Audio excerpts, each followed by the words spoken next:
কিছু হয়, এর পিছনে প্রত্যেক কারণে একটা করে এই মির্জাফর কোয়ালিটির লোক থাকে, যাদের অন্তরে একরকম আর মুখে আর একরকম। মির্জাফর বলেছিল, কি বলেছিল? নবাব, নবাব আমি আপনার সাথে আছি, ব্রিটিশদেরকে যেমন হোক করে তাড়াতেই হবে দেশ থেকে, এই নীল চাষীদের কর কমাতে হবে, নামের আগে মোহাম্মদ দিলে যে কর চাইছে এ কর উৎখাত করতে হবে, এই মুসলিমরা দাঁড়িয়ে রাখলে কর চাইছে, এর জন্য আমাদের ঐক্যবদ্ধভাবে লড়তে হবে। যে মির্জাফর এত উস্কানি দিয়ে নবাবকে আকাশ চুম্মিতে পৌঁছিয়ে দিয়েছিল, এই মির্জাফর আবার ব্রিটিশদের সাথে ভিতরে ভিতরে লাইন করে বলেছিল, সাপের গালেও চুমু, ব্যাঙের গালেও চুমু। কি বললাম বুঝলেন না?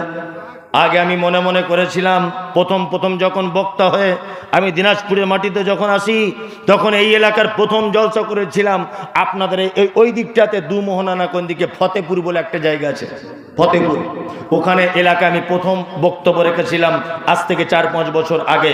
বক্তব্যের আমার বিষয় মনে আছে, ভারতবর্ষে মুসলমানদের অবদান। সোশ্যাল মিডিয়াতে দেখেছেন, ওয়াকাব সম্পত্তির ব্যাপারে আমার বক্তব্য রাখা আছে, দেখবেন সোশ্যাল মিডিয়াতে বাবরি মসজিদের সত্য ইতিহাস তুলে ধরা আছে। আর আমি বক্তব্য রেখেছিলাম, ডাক্তার জাকির নায়েককে দেশ থেকে তাড়ানো হলো কেন?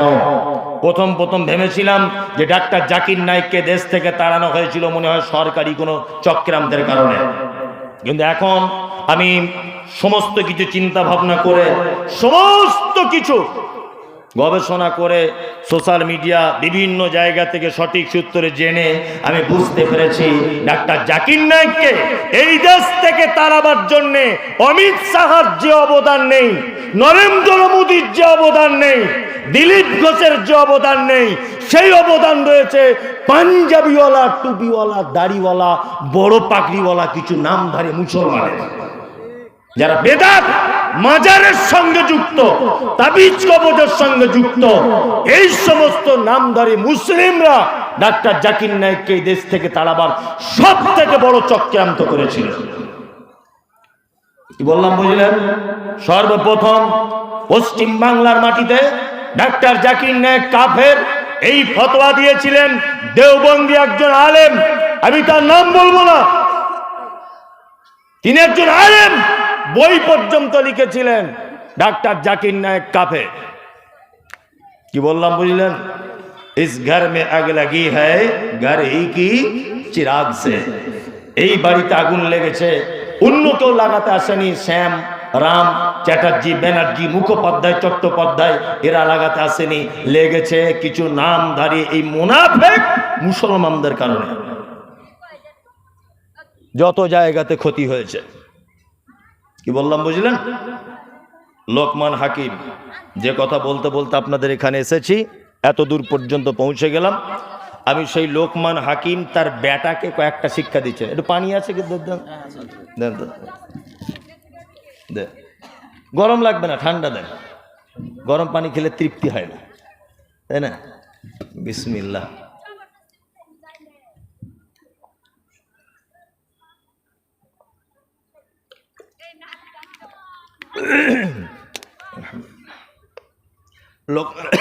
লোকমান হাকিম তার বেটাকে কয়েকটা শিক্ষা দিয়েছেন। আমি কি সেই শিক্ষাগুলো আপনাদেরকে বলবো?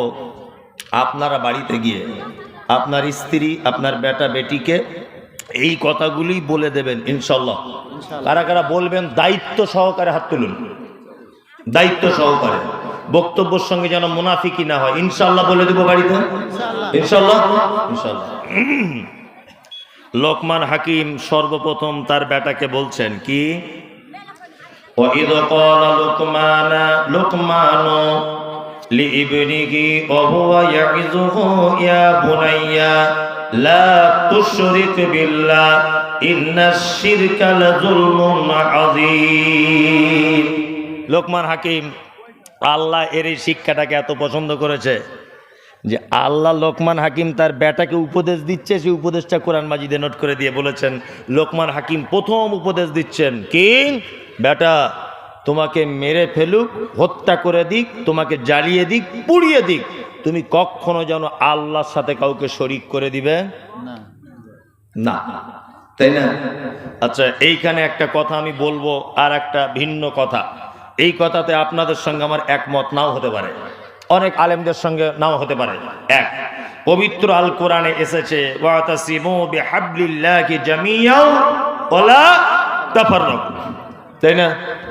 আল্লাহ বলছে যে তোমরা আমার রশিটাকে অর্থাৎ আমার দ্বীনটাকে মজবুত করে ধরো, তোমরা বিভিন্ন দলে বিভক্ত হয়ে যেও না। এটা কোরআন মাজিদে আছে না নেই? কিন্তু আমাদের দল আছে না নেই? আছে। হানাফি, সাফি, মালিকি, হাম্বলি, দেওবন্দি, পাথরচাপড়ি, গুটিয়াবি, আজমিরি, কাশ্মীরি, ফারাইজি, তবলিগি, কত দল আছে, আছে না? আছে। কিন্তু আল্লাহর ভাষা তোমরা একতাবদ্ধ হও। এখন ঘটনা হচ্ছে যে আমরা এই একতাটা আল্লাহ যে হতে বলছেন কিভাবে হব, কিভাবে কেমন ভাবে হব? আমরা বিভিন্ন দলে তো বিভক্ত হয়ে যাচ্ছি না? একতাবদ্ধ হবেন কেমন করে?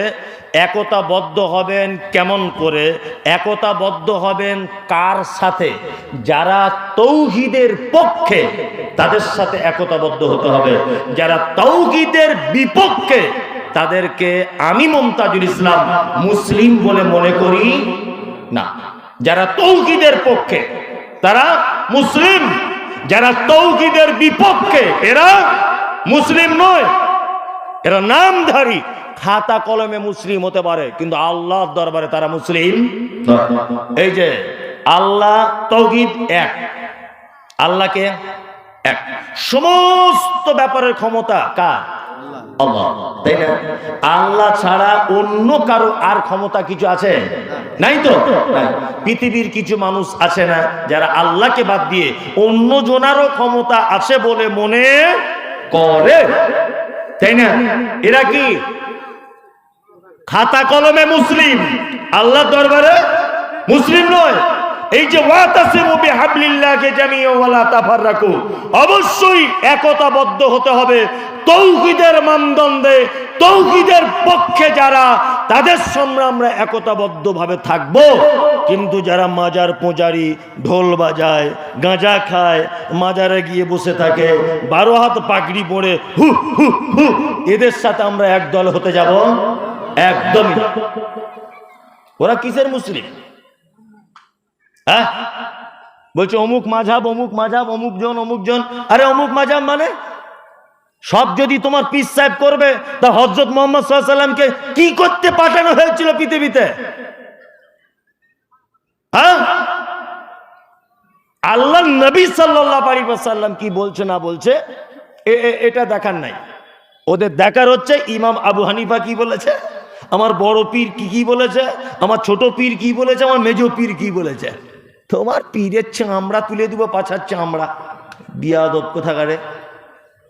হযরত মুহাম্মদ সাল্লাল্লাহু আলাইহি ওয়াসাল্লামকে দিয়ে আল্লাহ তাআলা বলছেন আল ইয়াউমা আকমালতু লাকুম দীনাকুম ওয়া আতমামতু আলাইকুম নি'মাতি ওয়া রাযীতু লাকুমুল ইসলাম দীনা। মুহাম্মদ সাল্লাল্লাহু আলাইহি ওয়াসাল্লাম, আপনাকে দিয়ে ইসলাম পরিপূর্ণ করে দেওয়া হয়েছে। কোনো মায়ের বেটার ক্ষমতা নেই এতে চুল পরিমাণ কিছু ঢোকাবে আর চুল পরিমাণ কিছু বার করবে। কারো ক্ষমতা আছে? আছে? নাই।